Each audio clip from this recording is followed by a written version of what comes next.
కాలేజీలో ప్రిన్సిపల్ గారు ఉన్నారు, పక్కన ప్రిన్సిపల్ గారితో పాటు ఆయన సహచరుడు అసిస్టెంట్ ప్రిన్సిపల్.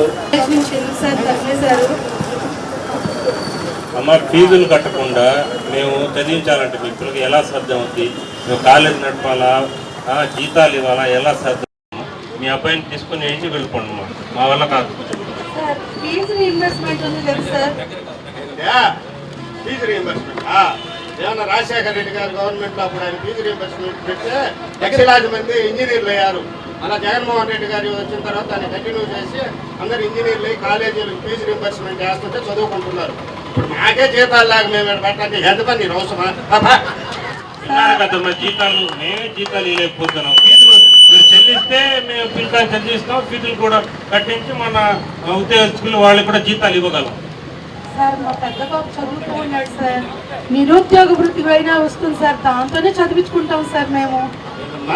నిరుద్యోగ వృత్తి 2014-19 మధ్యలో చంద్రబాబు నాయుడు గారు నిరుద్యోగ వృత్తి ఇచ్చిందా? ఇప్పుడు అంటే మీరు ఈ నిరుద్యోగ వృత్తులు ఇవన్నీ ఇక్కడ మీరు పాప సార్ వసతి దీవెన ఉంది సార్, వసతి దీవెనైనా వస్తుంది సార్, ఆ డబ్బులతోనే చదివించుకుంటాం సార్, కొద్దిగా కనికరించండి సార్. ఇవన్నీ రావు పమ్మ, ఎందుకు మా సోది మాట్లాడతా పతానండి. ఫీజులు లేకుండా మాటకి కాలేజ్కి వచ్చి మాకు ఇబ్బంది పెట్టబాకండి, మా వల్ల కాదు. మీ అబ్బాయి తీసుకుని ఇంటికి వెళ్ళిపోండి. సార్ మా పెద్ద బాబు డిఎస్సి రాస్తున్నాడు సార్, ఉద్యోగం వస్తుంది సార్, దానికి వచ్చే డబ్బు ఉద్యోగం వచ్చిందో వచ్చే డబ్బుల్లో అయినా కూడా చదివించుకుంటాం సార్ మేము. డిఎస్సియా ఏమ్మా, ఆడున్నావు నువ్వు? ఆ లోకేష్ అని విద్యాశాఖ మంత్రి ఇప్పుడు 15 లక్షల లెక్కన ఒక్కొక్క ఉద్యోగం అమ్మేశాడు. ఈ నడం చూడలే నువ్వా? ఉపాధ్యాయ సంఘం ఎమ్మెల్సీ గారు దాన్ని బయట పెట్టి రాష్ట్రమంతా నిరాహార దీక్షలు చేస్తాను. ఆడున్నావు అమ్మా నువ్వా? మీరు ఫీజులు కట్టకుండా ప్రభుత్వం మా మీద ఒత్తిడి, కాలేజీల మీద మమ్మల్ని ఎంక్వైరీ అని చెప్పి అధికారులు పంపించి మా దగ్గర ఇంకా దండుతున్నారు. మీరు కట్టకపోతే వాళ్ళకి ఎలా ఇవ్వాలి? మేము జీతాలు ఎలా ఇవ్వాలమ్మా? మళ్ళీ డిఎస్సి పోలీసు ఉద్యోగాలు పడతాయి సార్, దానికన్నా అప్లై అది అవ్వదమ్మా. ఆల్రెడీ పిల్లప్ అయిపోయాయి. మా పిల్లోడు కూడా ఒక ప్యాకెట్ 10 లక్షలు కాదు, ఒక 5 లక్షలు కూడా ఎక్కువ ఇస్తాను. నేను కూడా 10 లక్షలు అడ్వాన్స్ కట్టాను, మీకు రావమ్మా. సార్ ఆడబిడ్డ నిధి నుంచి 3 ఏళ్లకి 54,000 వస్తాయి సార్, ఆ డబ్బులన్నీ ఇచ్చి చదివించుకుంటాం సార్ మేము. ఏంది మాట ఇచ్చేసినానని చెప్పినాడే చంద్రన్న? ఇవ్వలేదు సార్, వస్తాయని చెప్పారు సార్. ఈకుంటే ఎట్లా నమ్ముతారమ్మా మీరు? పాలిచ్చే పర్యను వదిలేసి అన్ని దున్నపోతులు తెచ్చుకున్నారు.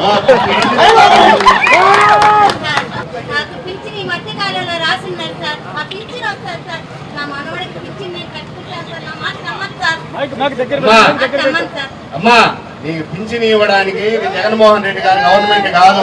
అప్పుడు 3 నెలలకు ఒకసారి వితంతువులు పింఛను, 55 పింఛను, 60 సంవత్సరాల నిండులోనికి పింఛన్లు 3 నెలలకు ఒకసారి రాస్తున్నారు. ఇప్పుడు 2.5 సంవత్సరం అయింది ఈ గవర్నమెంట్ వచ్చి, ఎవరికి పింఛన్ ఇవ్వడంలే. ఈ కాడేమన్నా కాగితాలు తీసుకొని ఉంటే రేపు లోకల్ ఎలక్షన్స్ కోసం ఏదన్నా రాయాల్సిందే కానీ అంతా ఉంటుంది. నీకు పింఛన్ ఎప్పుడు వస్తుందో చెప్పానా?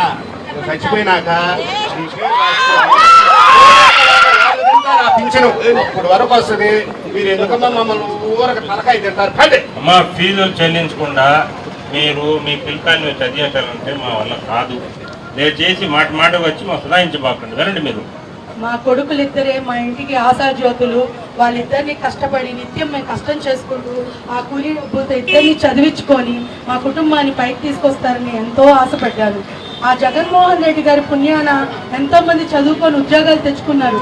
మేము పొరపాటున ఈ ప్రభుత్వానికి ఓట్లు వేసుకొని ఈరోజు మాకు ఏమీ రాకుండా, మీ బిడ్డలకి చదువుకి డబ్బులు రాకుండా, ఉద్యోగాలు లేకుండా ఎంతో ఇబ్బంది పడుతున్నాం. మేము చేసిన పొరపాటుకి మేము లెంపలేసుకుంటున్నాం, గుంజలు తీస్తున్నాం.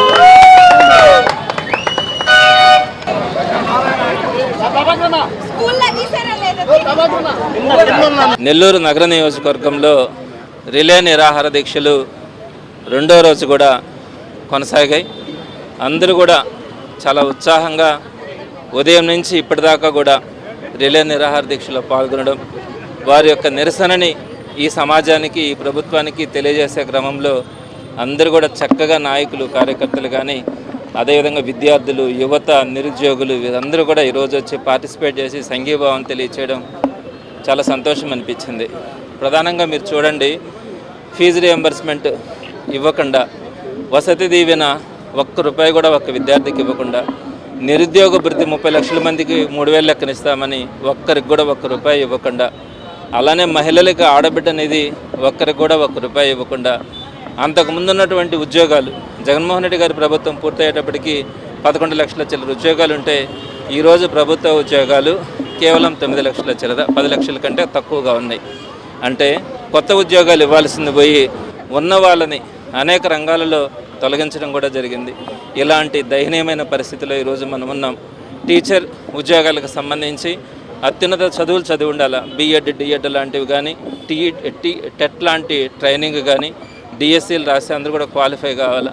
అలాంటిది ఏమీ లేకుండా ప్యాకాట లాంటి ఆటలను కూడా పెట్టి ఈ డిఎస్సీలు బల్లే, టెట్లు బల్లే, బిఎడ్లు బల్లే, డిఎడ్లు బల్లే మీరు ఏదో ఒక దొంగ సర్టిఫికేట్ తెచ్చుకున్నా కూడా ఆ రూపంగా డబ్బులు తీసుకొనో ఇంకొక రూపంగానో వారందరికీ కూడా ఉద్యోగాలు ఇచ్చి అర్హులైనటువంటి అన్ని క్వాలిఫికేషన్స్ కలిగి డిఎస్సిలో ర్యాంకులు తెచ్చుకొని సర్టిఫికేట్స్ వెరిఫికేషన్ కూడా పూర్తి చేసుకున్నటువంటి వాళ్ళని రోడ్డు మీద నిలబెట్టి వాళ్ళ గొంతు కోసి ఈరోజు వారికి సంబంధించిన వాళ్ళకి ఆ టీచర్ ఉద్యోగాలు కూడా ఇచ్చినారు.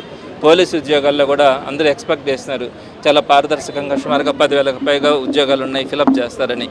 ఎక్కడ కూడా ఊసే కనిపించట్లా.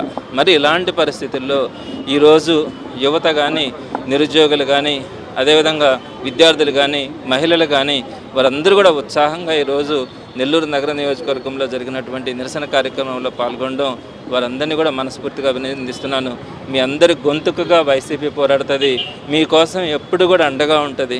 పేదల పట్ల కానీ, మహిళల పట్ల కానీ, విద్యార్థి నిరుద్యోగులందరి పట్ల కూడా, ఉద్యోగుల పట్ల కూడా ఈ ప్రభుత్వాన్ని తల దించి చెప్పినటువంటి హామీలన్నీ నెరవేర్చేంత వరకు కూడా వైఎస్ఆర్సీపీ పోరాడుతుందని మీ ద్వారా అందరికీ కూడా తెలియజేస్తున్నాను.